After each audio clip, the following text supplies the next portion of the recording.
La Sociedad Dominica de Medios de Comunicación, Sodomco, presenta A Pensar Más con Rosa María Palacios.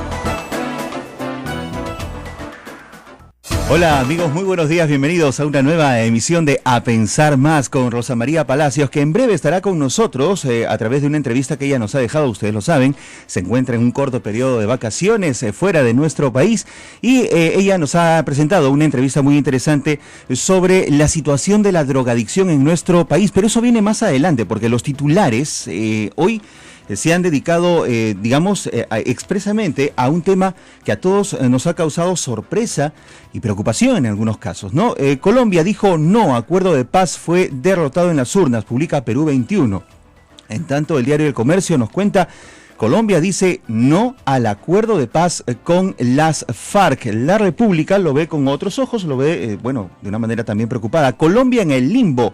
Y publica, los resultados, 50,21% por el no y 49,78% por el sí. Abstenciones y mala imagen de las FARC neutralizaron el acuerdo de paz. Gobierno y FARC seguirán negociando, pero incertidumbre no se disipa. ¿Qué nos trae este plebiscito realizado ayer en Colombia, cuyo resultado ha sido, una negativa sobre, los puntos más cuestionados del tratado como por ejemplo otorgarle participación en la vida política a los miembros de la guerrilla de las FARC? Estamos en la línea telefónica a esta hora con Alexander Carranza. Él es presidente del Centro de Estudios de Derecho Internacional de la Universidad San Martín de Porres, a quien le damos la bienvenida aquí a Pensar Más. Bienvenido, señor Carranza. ¿Cómo estás? Mucho gusto de comunicarme contigo.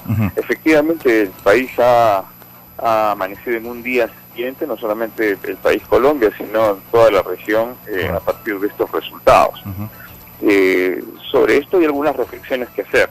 La primera es que no se ha dicho no a la paz. Eso. Sí. Se ha pedido estrechar el aro de la impunidad. Ese es un punto que debe de quedar muy claro. Ahora, si vamos a rescatar lo que se ha avanzado en relación a los acuerdos entre las FARC y el Gobierno Nacional de Colombia, estos no tendrían por qué verse afectados en lo que refiere al alto al fuego entre ambas partes. Este es como un segundo punto preciso.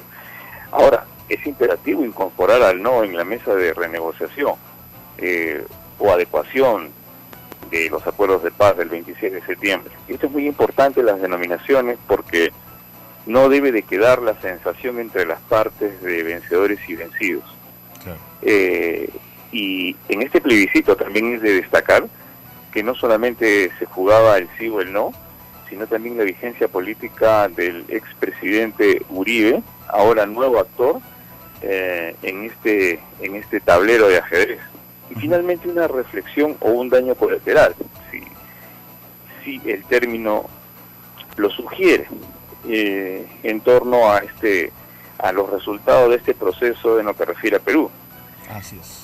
Pienso que se pudo calcular con mayor ponderación la presencia presidencial peruana en la firma del acuerdo, que nos deja también el resultado bastante incómodo. ¿No nos deja bien parados en todo caso? Nos deja incómodos. Ajá.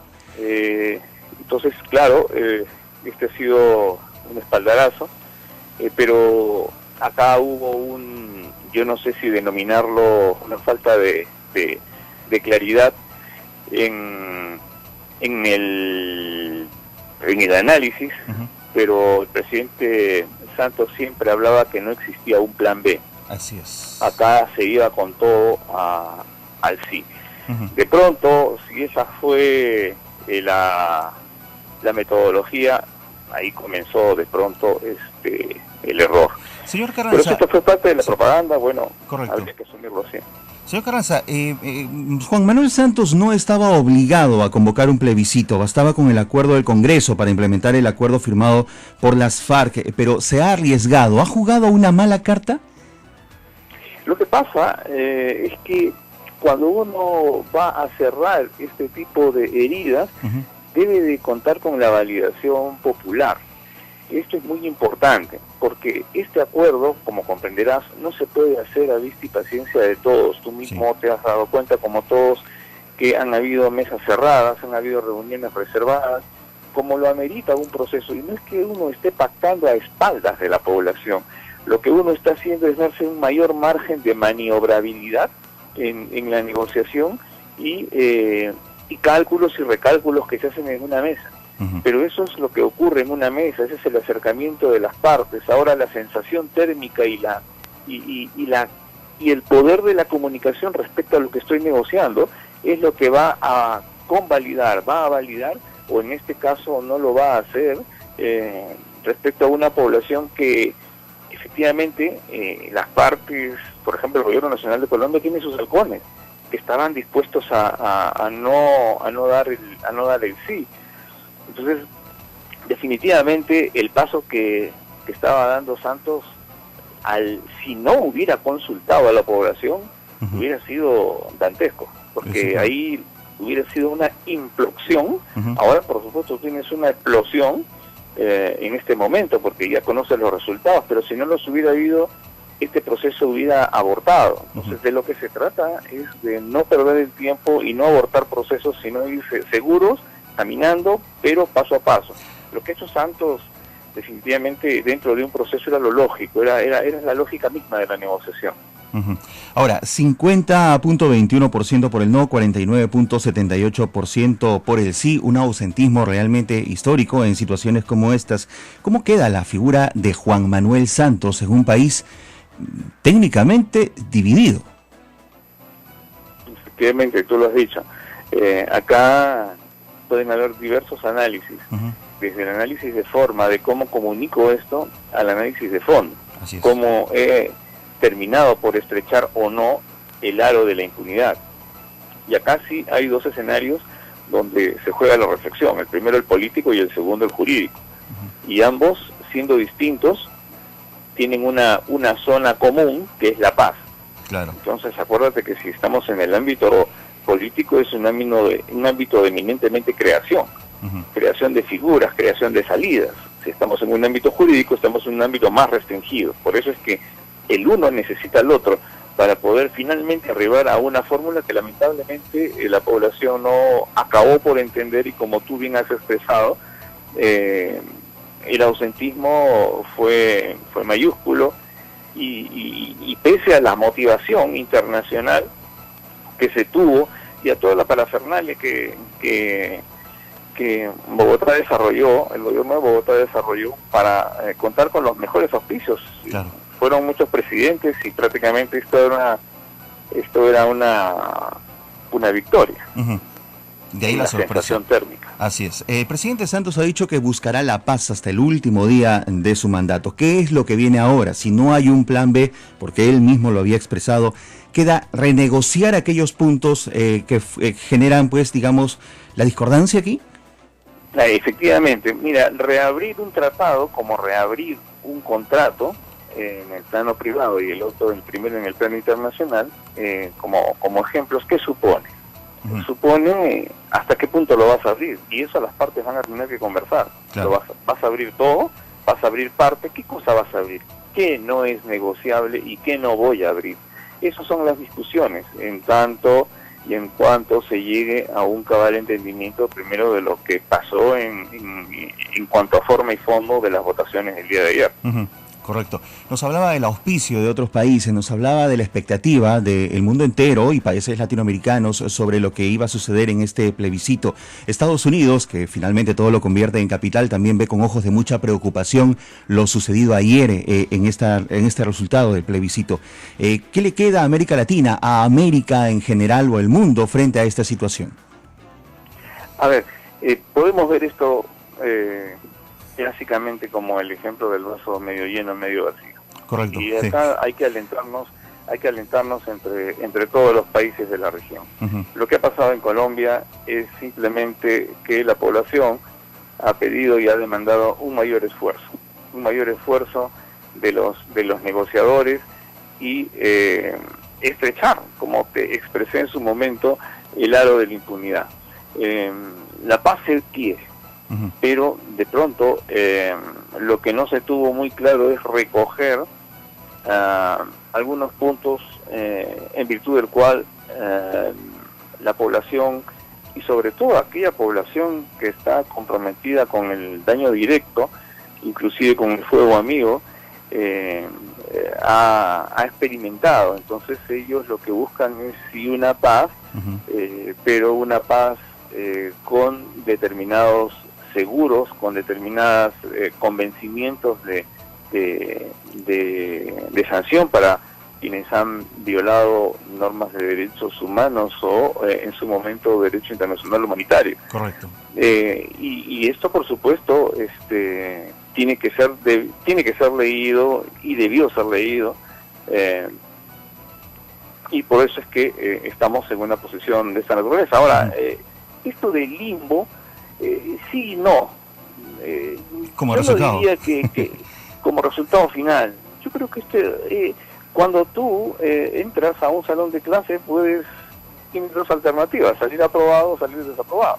Cuando entras a un proceso de negociación, tienes dos alternativas: que la negociación resulte o que no resulte. O sea, y no podemos hablar de un limbo, sí podemos hablar de un repensamiento, sí podemos hablar que faltó de repente algunos elementos para ajustar más la propuesta que iba a ser sometida, pero finalmente quienes hemos acompañado, hemos alentado, como en el caso del Perú, o han acompañado en el caso de otros países que tienen otra categoría de intervención en este proceso, no queda más sino continuar en el afán. Y bueno, sí, hay preocupación, por supuesto, ¿no?, por lo que ha pasado, pero el andamiaje que se ha empleado para la validación es un andamiaje democrático. Entonces no tenemos que temer a la democracia. Acá no es que haya triunfado uno y hayas vencido otro. Ese es el primer error que podría darse acá. Acá no hay la sensación que debemos de proyectar es que no hay vencedores ni vencidos, sino simplemente hay rigores que tienen que ser recalculados, redimensionados, para lograr un propósito común, que es la paz. En este caso, aunque el propósito era diferente, hay quienes han comparado estos resultados con los de Europa, con el Brexit. ¿Hay el punto de comparación en este sentido?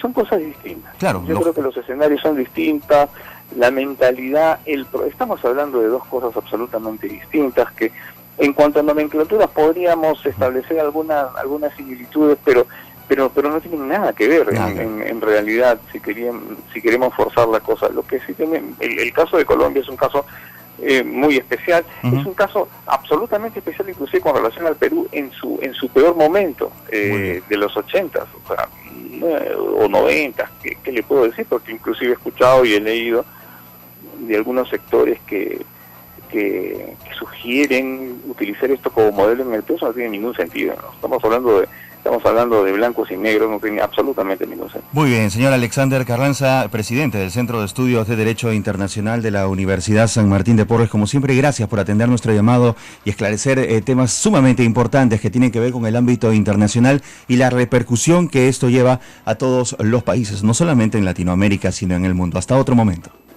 Te agradezco, un gran abrazo. Ha sido un gusto. Así es, pues amigos, ese es, el centro de la información en muchos medios de comunicación.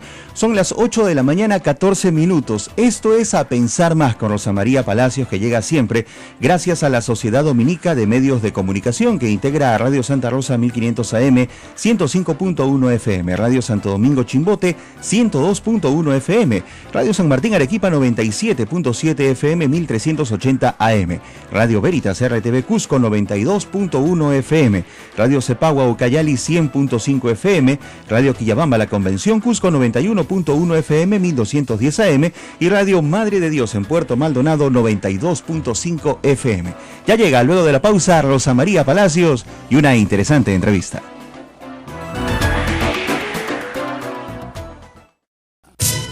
Sodomco, Sociedad Dominica de Medios de Comunicación.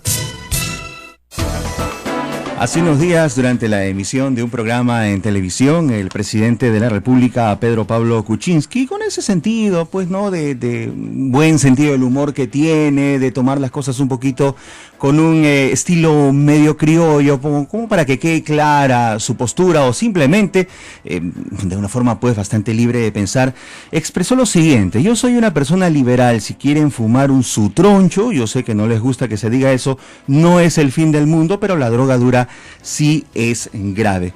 Y esto ha generado pues comentarios, críticas por parte de sus adversarios, de gente que simplemente considera de que esto pues no puede darse.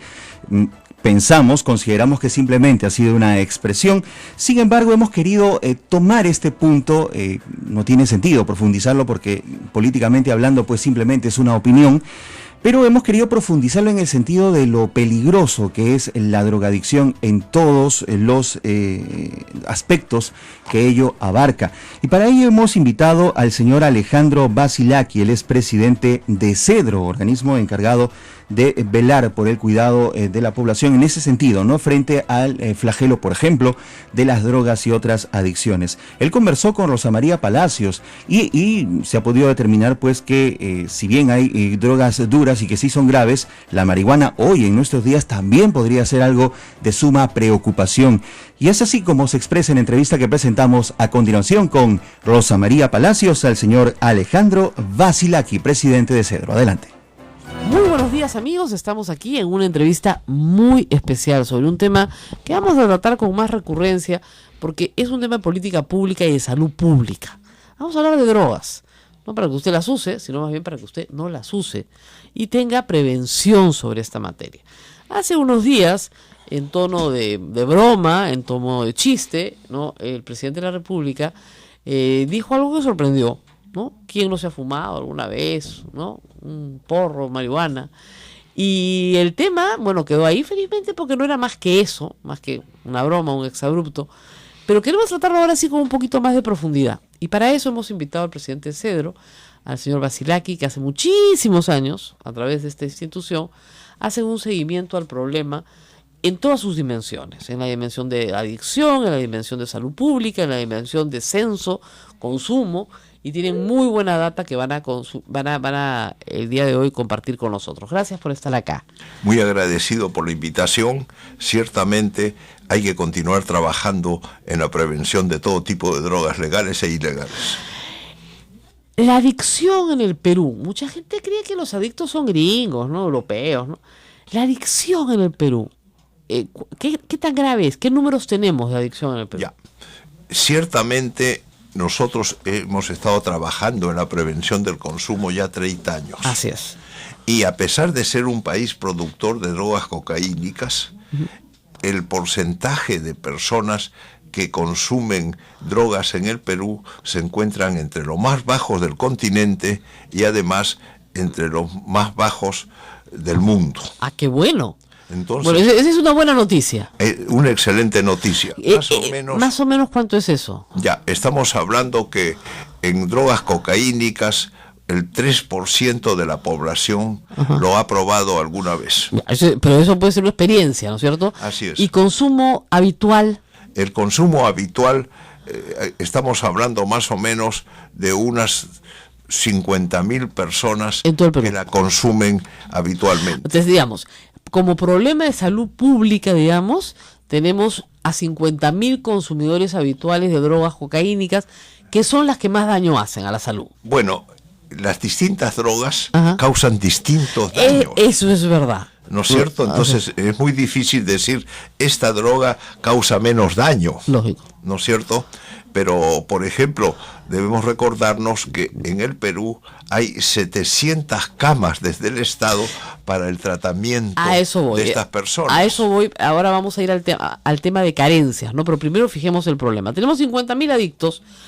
Ahora. A drogas cocaínicas. A drogas cocaínicas. ¿Y a marihuana? Marihuana, el 8% de la población dice que la ha probado alguna vez. ¿Ya? Y el 10% de los que han probado marihuana alguna vez caen en el problema de la adicción. Claro. Es una especie de ruleta rusa. Claro, ¿no? ¿pero se quedan solo marihuana? Algunos sí, pero la gran mayoría incursiona en otras drogas. Lo que se ha dicho siempre de que la marihuana es una puerta para otras drogas, ¿es verdad? Es verdad para algunos y no es verdad para otros. Todos, lógico, depende del caso. Algunos se quedan, otros van, porque la introducción a las otras drogas también viene por el alcohol, también viene por el tabaco, también viene por la marihuana. Así es. Entonces, digamos, si el 8% lo ha probado, que es bastante más que la cocaína, pero de eso solamente el 10% es habitual, estamos hablando de 0.8, digamos, del total. Más o menos, ¿cuántas personas serán consumidores adictas a la marihuana? Ya. Es menos que los cocainómanos, o sea, serían unos... Más, digamos, el 15% más o menos de los que consumen drogas cocaínicas caen en el problema de la adicción. Ya. Y el 10% de los que consumen marihuana caen en el problema de la adicción. Ya, pero en el total de adictos hoy en el Perú, tenemos 50.000 en cocaína y en marihuana. Podríamos hablar más o menos de unos 100.000, 110.000 adictos en general en el país. General. Lo digo para después conversar sobre el tema de camas, ¿no? No estoy incluyendo aquí los adictos al alcohol. No, el alcoholismo tiene otro tratamiento además, ¿no es cierto?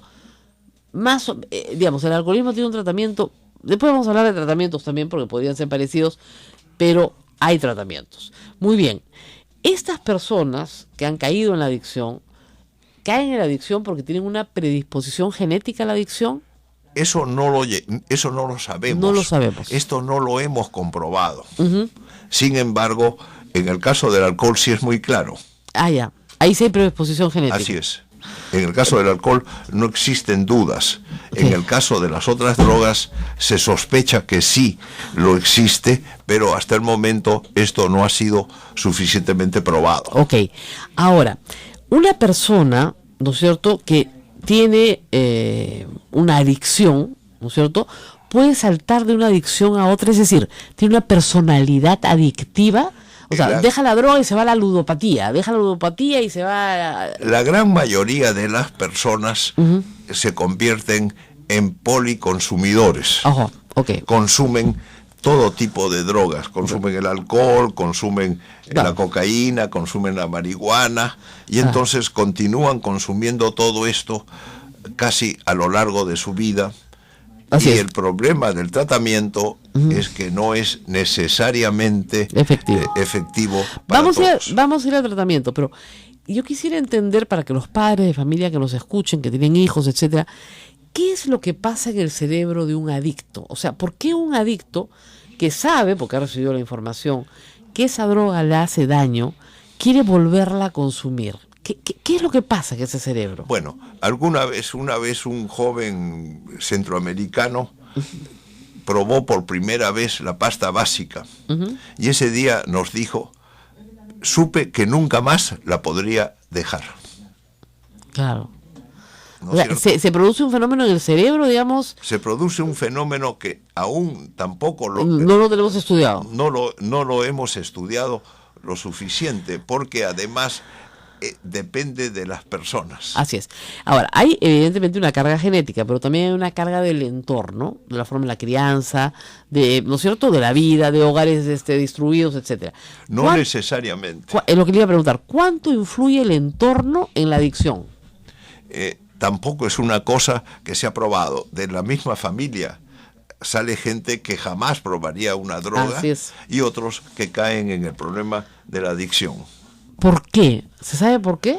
Bueno, eso el que lo llegue a saber va a tener va a descubrir la cura, ¿no? Varios premios Nobel. Claro, hasta ahora no sabemos cuánto pesa la genética ni cuánto pesa el entorno. Así es. Lo que sí sabemos es que hay personas que desarrollan inmediatamente una adicción. Inmediatamente, y otros que a lo largo de su vida pueden consumirla y sin embargo no se les puede considerar como adictos. Exactamente.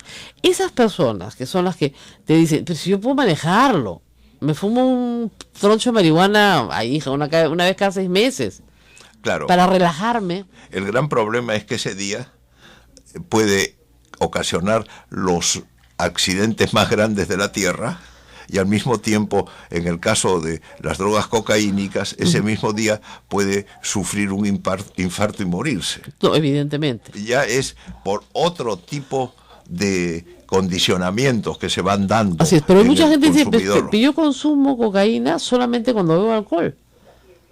Nada más. Y la verdad es que yo bebo alcohol en grandes cantidades muy pocas veces al año. Por lo tanto, yo no soy un adicto. Yo uso la coca para pararme. Después. Es un consumidor que en el asunto de su consumo puede ocasionar los más graves daños a él mismo y a terceros.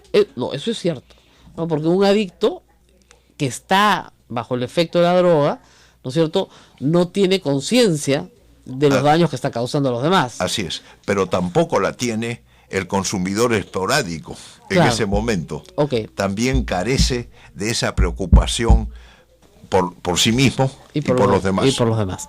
Ahora, vamos al tema de las políticas públicas. Ustedes tienen 30 años trabajando en prevención, lo han hecho bien, porque evidentemente tenemos uno de los países con menos consumo, siendo productores además, o sea, siendo muy barata la droga en el Perú, porque como se hace acá, como es producto local, ¿no es cierto?, los costos son muy, muy, muy baratos, muy asequibles al adicto. Aún así, tenemos poco consumo en comparación con el resto de Latinoamérica. Pero lo que no tenemos, doctor, es atención médica. No. O sea, si eres rico, o sea, si tus padres son ricos, efectivamente pueden enviarte a un tratamiento largo, costoso y que probablemente no sirve para nada. Eso es lo más grave de todo. Pero la salud pública, digamos, salud, MINSA, no consideran la salud mental, ¿no es cierto?, y no consideran este tipo de adicciones como una enfermedad. No solamente esto, sino que, como decíamos hace un rato, hay 700 camas en todo el proceso de la atención desde el gobierno. De adicción. Así es, pero para las mujeres no hay. No hay. En Ñaña hay un sitio, ¿no es cierto? Acaba de abrirse y creo que son, 50 camas, creo. pero las 50 camas en total. Así es. Pero para mujeres, ¿no es cierto?, a pesar que las mujeres son las que hoy día están acercándose más al consumo de los hombres. ¿Por alguna razón de estrés, cree usted? ¿Qué puede explicar ese cambio conductual? Bueno, yo diría que el día de hoy las diferencias en el accionar social de los hombres y las mujeres son casi iguales. Oh, Y creo además que es una excelente, es una buena noticia. excelente noticia. Claro, pero también los hábitos de consumo de drogas se igualan. Eventualmente sí. En el caso del alcohol, el consumo hoy día es igual entre hombres y mujeres. Que no era hace 30 años así. Obviamente no. Ah. Hay una apertura, digamos, a que las mujeres consuman alcohol y tabaco que no había 30 o 40 años atrás. Así es. Ahora, el problema de salud mental, ¿no es cierto?, es que muchas veces se trata a adictos con personas de salud mental que tienen problemas de salud mental de otra naturaleza, ¿no es cierto?, esquizofrénicos, depresivos, y están todos juntos. Bueno, no solamente esto, por ejemplo. El Arco Herrera, por ejemplo. Una de las cosas de la marihuana es, para utilizar un término claro, es que gatilla estas tendencias hacia gravísimas enfermedades mentales. Ah, bueno, ese es otro caso. Si tú eres de naturaleza depresiva, ¿no es cierto?, la marihuana te va a gatillar la depresión. No solo la depresión, también la esquizofrenia. Y también la esquizofrenia, aunque no se hubiera manifestado antes. Aunque no se haya manifestado antes. Entonces la peligrosidad de la marihuana realmente es enorme. Hay que avisarle al presidente, ¿no? Porque, claro, la marihuana se fuma, ¿no es cierto?, en el Perú para relajarse, Entre para comillas. reírse, para pasar un buen rato, ¿no es cierto? Y luego se deja de consumir, te olvidas de la marihuana y ya está. Pero sin embargo usted me dice que este consumo puede gatillar otras enfermedades mentales que no estaban previstas en la vida de esa persona o no las habían diagnosticado. O que no las habían diagnosticado, se encontraban quizás Claro. allí. Y esto ha sido gatillado por el uso de una droga Ahora, como la ¿eso marihuana. es común o es excepcional? No, eso es una cosa común. Ese es uno de los más graves problemas que pueden tener algunos de los usuarios de la marihuana. ¿En qué porcentaje se gatilla una enfermedad como la esquizofrenia con el consumo de marihuana? No lo sabemos. No lo sabemos. O sea, no podemos decir que de cada 10 que consumen, No. 2, no tenemos cifras. No tenemos cifras, no existen en el mundo Claro, cifras. porque hay que hacer la data y eso es complicado. Así es muy complicado. Bueno, Ahora, como ven, hay complicaciones en todos lados. Ahora, vamos a los tratamientos. Hay gente que se interna, ¿no es cierto?, un año, sale y vuelve a consumir.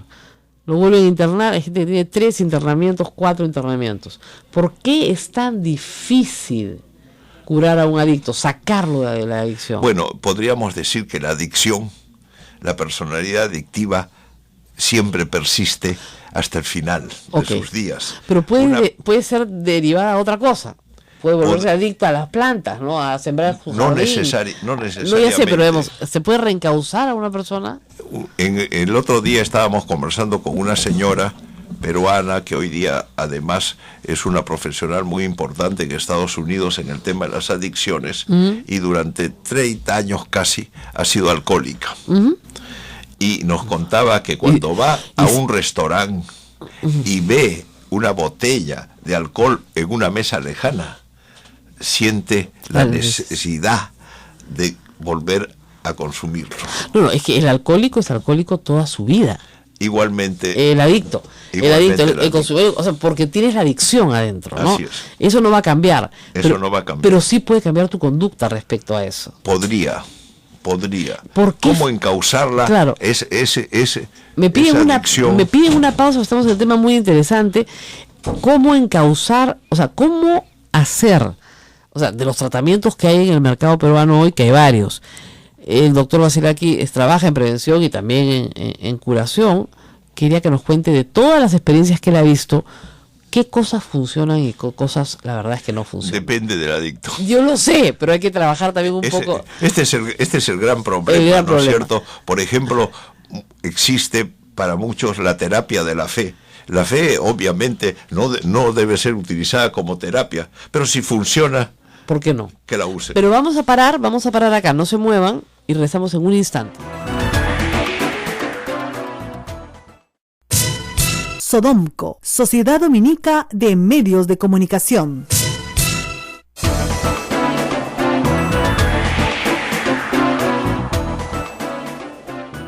Y seguimos conversando sobre este tema que creo que es muy, muy importante y de mucha ayuda para los padres de familia que nos escuchan. Radio Santa Rosa es una radio que escucha gente muy pobre, que no tiene acceso a tratamientos y que a veces tiene un hijo adicto, un hermano adicto, etcétera. Y la familia se involucra y hay un tema de codependencia que es bien complicado, ¿no es cierto? Y hay además del tema de que el adicto roba, el adicto miente, el adicto hace muchas cosas muy malas para conseguir su droga. Y la familia a veces tiene la esperanza de poderlo curar, ¿no? ¿Qué no funciona? Usted me decía hace un momento, la terapia de la fe, claro, funciona para los que tienen fe, pero a los que no tienen fe no les funciona nada. O aún funciona para algunos que tienen fe. Exactamente. Terapias que se están haciendo en la selva peruana, por ejemplo, ¿no? Con ayahuasca, con otras hierbas, una especie de desintoxicación de las personas. Eso parece tener algunos resultados, ¿no?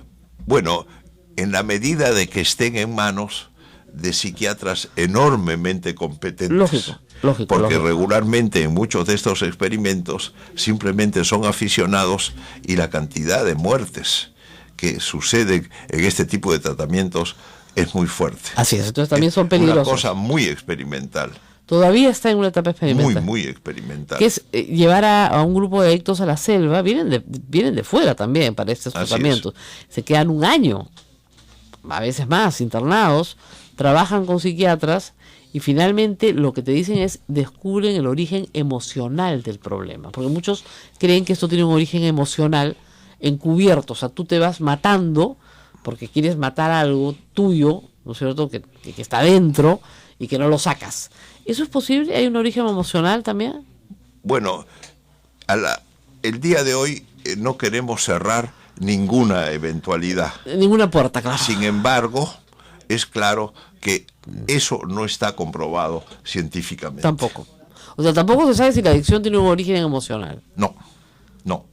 Ahora, el adicto que va consumiendo, ¿no es cierto?, se va haciendo a sí mismo un daño físico, ¿no es cierto?, hasta el punto en que tal vez ya su tratamiento es gastar plata por gusto. Así es. Lo que nosotros debemos hacer es observar este proceso desde muy temprana edad. ¿No es cierto? La gran prevención debe comenzar pues a los 4, 5, 6 años. Lógico. ¿No es cierto? Y que se manifiesta en una serie de comportamientos indebidos. Claro, el mentirle a sus padres, el robar cosas de sus hermanos para comprar el una tener cosa. mala nota, el ser agresivo, Claro. En fin, hay una infinidad de síntomas Claro. que tendrían que ser detectados. Ahora, ¿es verdad que enganchar a un chico muy joven a un deporte es una posibilidad de sacarlo del mundo de las drogas?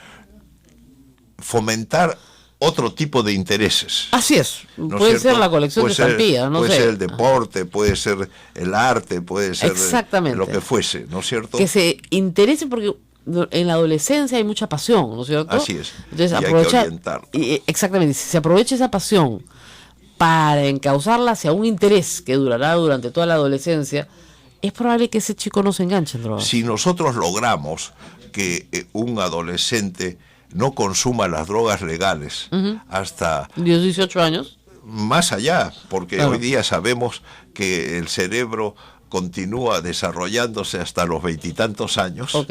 Si logramos eso, no caerá casi con seguridad en el consumo de las drogas ilegales. O sea, el retardo del consumo de la droga legal ayuda, ¿no es cierto?, a que no caiga en el consumo de la droga Es legal. primordial, ¿Y eso sí está probado? totalmente. Bueno, hay cosas que están probadas entonces. Sí, eso Entonces, es totalmente. Entonces, lo que hay que hacer es tratar de retrasar a como dé lugar, ¿no es cierto?, el consumo de drogas. Así es. Nosotros también decimos a veces el problema hay que tratar de retrasar otras cosas que generan responsabilidad, como las relaciones sexuales. Por ejemplo, Por ¿no es ejemplo, cierto? ¿no? Que genera embarazo adolescente, etcétera. Entonces, la Y, idea... y la falta de respeto mutuo. Exactamente, pero la idea de posponer para un adolescente es muy difícil. Bueno, sobre todo porque... Adolece, pues, quiere más, ¿no? pero además porque aún en muchos colegios, ¿no es cierto?, alguien nos decía el otro día que habían hecho la fiesta de promoción y habían propiciado que los muchachos llevasen botellas. Claro. Y estas buenas señoras que rigen un colegio muy importante Ajá. estaban Ahora, claro, pero asombradas. son chicos de casi 18 años, ¿no? Normalmente. Y las niñas invitan a muchachos de 20 y tantos años. O sea que ya son casi adultos, digamos, ¿no? Sí, pero eso es Claro, es enormemente peligroso. peligroso. Ahora, hablemos de regresemos al tema de los tratamientos. No sabemos entonces con seguridad qué funciona y qué no funciona, depende de cada persona. Ahora, lamentablemente hay personas adictas que sus familias no quieren ver, o sea, simplemente los han botado y se robaron todo lo que pueden robar. Y ofrecen en Lima servicios, entre comillas, que no son servicios, son una especie de depósitos de adictos, unas cárceles de adictos, ¿no es cierto? Donde les ponen una reja. Hace unos años un accidente espantoso en Chosica, donde murió un conjunto de personas que estaban encerradas, justamente. Y la pregunta es, ¿esto no es una forma de deshacernos de las personas, finalmente? Bueno, en primer lugar, la familia tiene que reconocer el problema lo antes posible. ¿No? Hay allí una especie de proteccionismo. Se va a ir solo, esta es una cosa totalmente extemporánea, pasajera, ¿no? Y no hay que dramatizar. Así es. Entonces, y obviamente el tratamiento en muchas comunidades terapéuticas es una excelente alternativa. Sí se puede, claro. Pero en otras comunidades terapéuticas, Bueno, que no son comunidades terapéuticas. ¿qué son? ¿Son una estafa? No sé, puede ser que hayan pues lugares Ajá. simplemente para que la familia los entrega para que no hayan más problemas. Claro, lo que pasa es que esos que no son comunidades terapéuticas cobran pues baratísimo, pues. Por 100 soles, por 200 soles te deshaces del problema. Y también hay muchas comunidades terapéuticas eficientes que cobran muy poco. Claro. Ahora, ¿No es cierto? hay que conocerlas. ¿Cedro recomienda algunas comunidades terapéuticas? Bueno, sí, pero no sería el caso. No hacerlo hoy, pero digamos, si la gente está interesada, Sí, podría claro. llamar a Cedro. Sí, y nosotros sabemos, conocemos, ¿Cuáles son las recomendables, digamos? ¿no? ciertamente. Porque si no, digamos, la gente termina en manos de estafadores y Así es. Y a un problema grave le añades otro problema Así grave. es. Ahora, ¿no? el problema siempre es que muchos le piden cosas imposibles a las comunidades terapéuticas. En algún momento el reglamento decía que tenían que tener ambulancias. Claro, imposible. ¿No No es cierto? tienen dinero. No tienen dinero y no tiene utilidad, además, porque se puede pedir una ambulancia, o sea, no hay razón de tenerla. ¿No es cierto? Y además que la distancia entre cama y cama debe ser de tantos metros y de tantas cosas, ¿no es cierto? Lo que pasa es que hubo una mala experiencia en los 90, estas comunidades terapéuticas florecieron sin regulación alguna, se regularon, pero como usted dice, se sobreregularon, y al sobreregularse creció la ilegalidad de aquellas que no pasaron por el proceso, pero que también prestan los servicios y la gente va y deja ahí su problema, entre comillas. Esto es terrible, pero eso es lo que está pasando.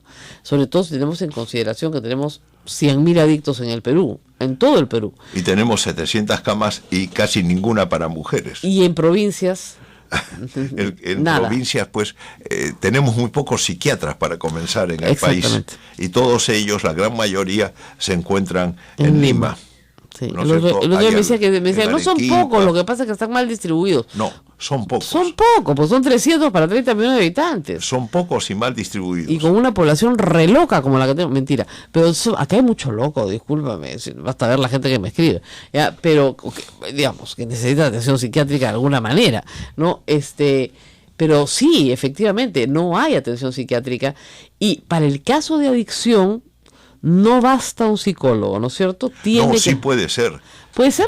Claro, ¿Basta? sí puede ser. Lo que pasa es que un psicólogo obviamente no puede recetar en el caso de que la medicación sea necesaria. Ahora, esa es una cosa curiosa, ¿no? Un adicto que está dejando la adicción pero que necesita medicación. ¿Cómo se explica eso? Bueno, porque tiene otros problemas subyacentes como depresión, esquizofrenia. ¿No es cierto? En ese caso es importante la presencia del médico especializado. Claro, y hay muy pocos en el Perú. Sí. Y el Ministerio de Salud no nos da bola en este tema, creo, ¿no? Bueno, el Ministerio de Salud tiene tantas prioridades. Yo lo sé, pero digamos, claro, y además hay también una especie de desprecio social, ¿no?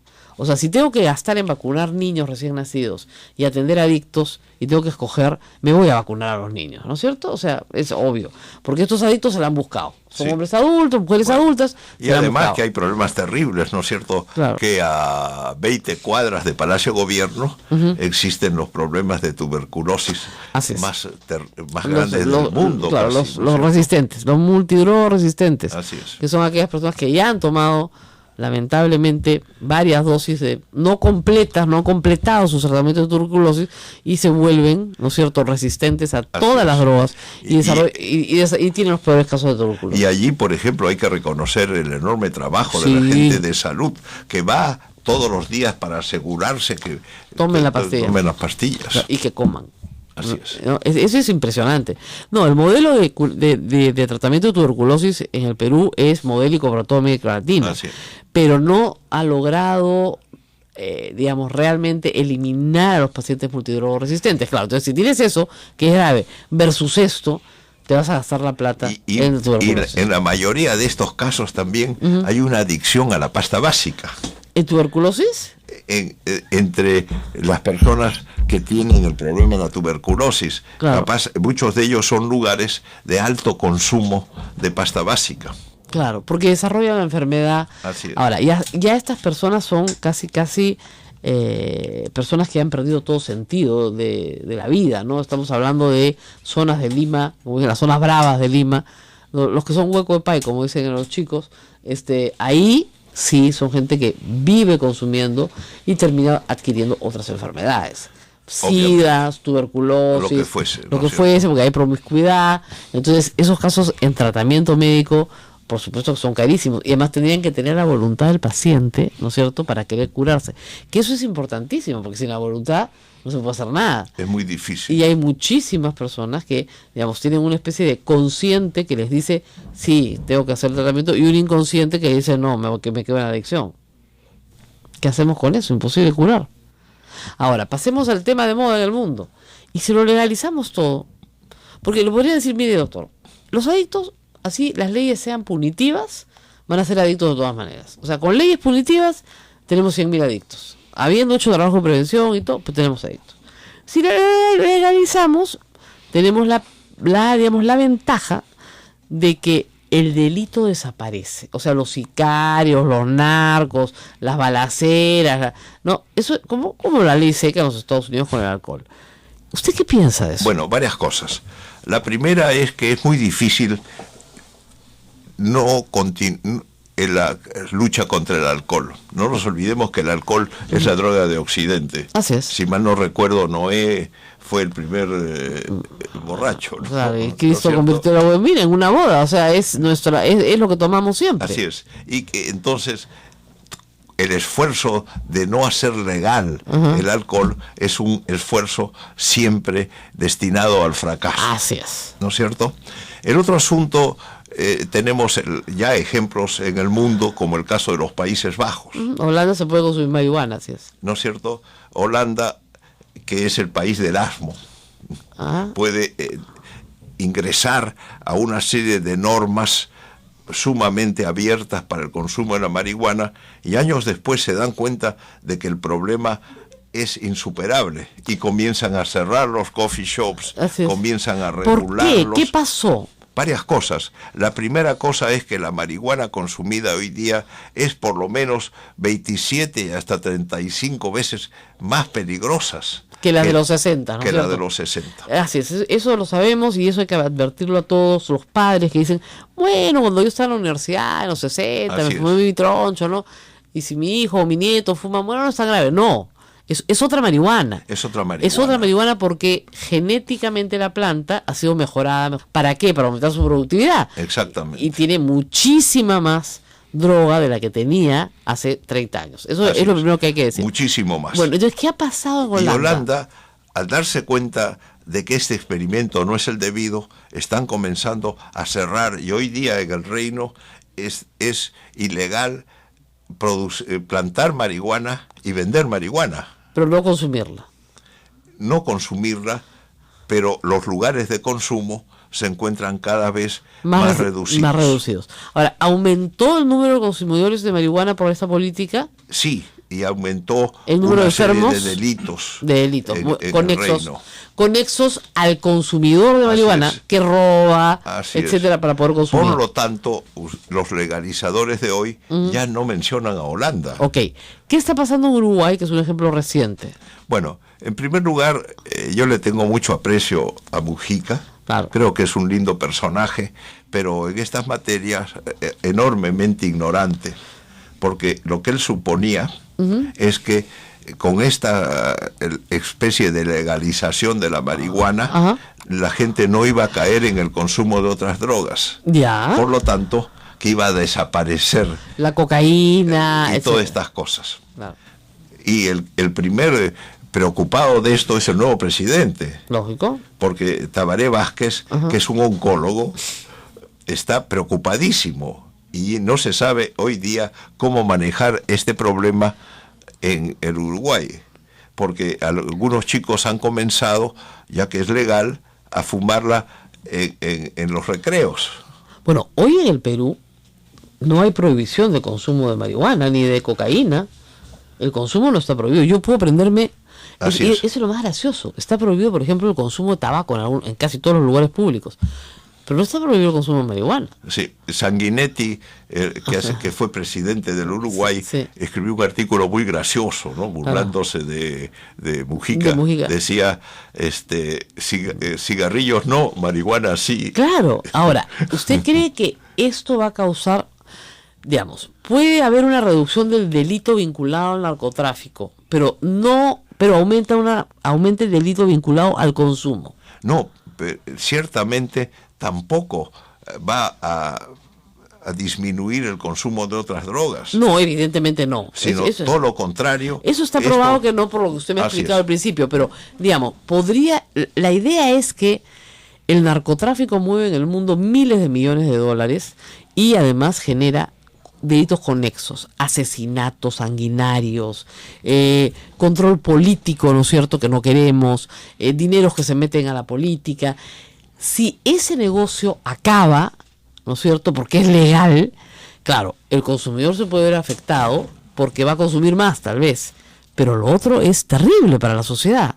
¿No vale la pena en el costo-beneficio legalizar? En primer lugar, no nos olvidemos que legalizar tampoco significa que la actividad ilegal va a continuar. En el Perú, por ejemplo, se consume el 40% de alcohol ilegal.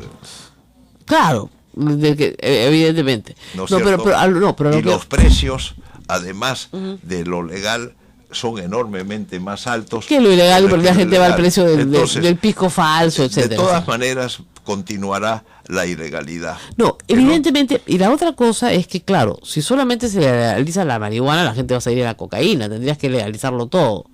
Entonces, para legalizarlo todo, tendríamos que hacerlo el mundo entero a la vez. Y además, al mismo tiempo, María Costa, el anterior secretario general de ONU, decía, será la epidemia más grande que conocerá el mundo. Como epidemia, claro. Como epidemia de consumo, y por lo tanto vamos a tener que abrir campos de concentración donde los adictos continúen el resto de su vida.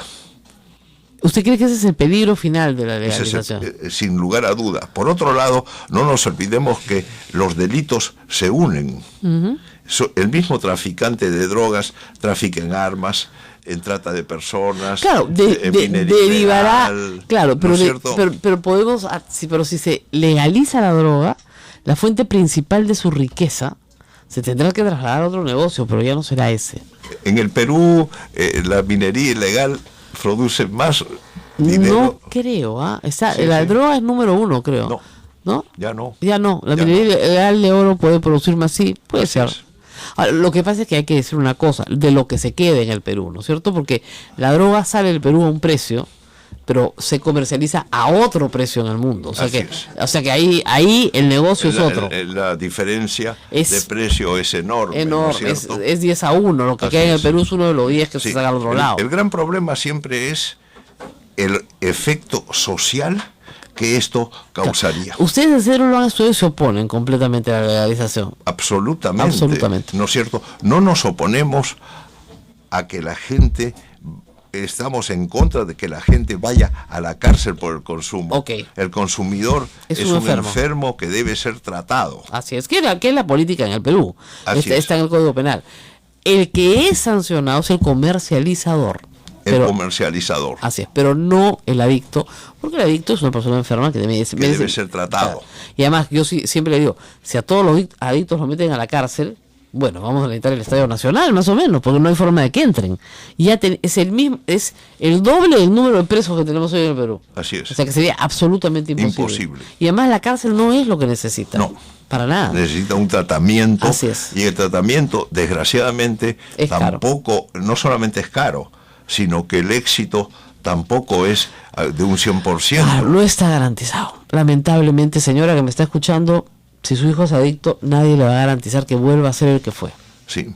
Eso es casi se haga imposible. Prevención desde el primer día. Claro, hay que si hay una propensión a cierto consumo, inmediatamente hay que tratar a la persona. Así es. Y eso implica apoyo psicológico desde muy joven, los padres de estar muy atentos, ver las compañías de sus hijos, con quienes juntan, con quienes paran, qué les interesa, tratar de promover alguna afición. Todo eso ayuda. Los intereses. Claro, una afición que y el servicio pasión a los demás. Por eso es una afición también. Es una cosa que es realmente la cosa de la solidaridad, es la que más debemos trabajar en este país, que está desgraciadamente poco solidario, ¿no? Claro. Y si se trabaja desde niños, obviamente desvías a la gente del consumo. Exactamente. Doctor, muy interesante conversar con usted a raíz de una declaración, si ustedes quieren, pues graciosa del presidente, pero que permite abrir el tema a otros niveles de debate. Y muy interesante el trabajo de Cedro, que nos permite, como decimos, saber algunas cosas y todavía no saber muchas. Esta es la epidemia del siglo XX y siglo XXI.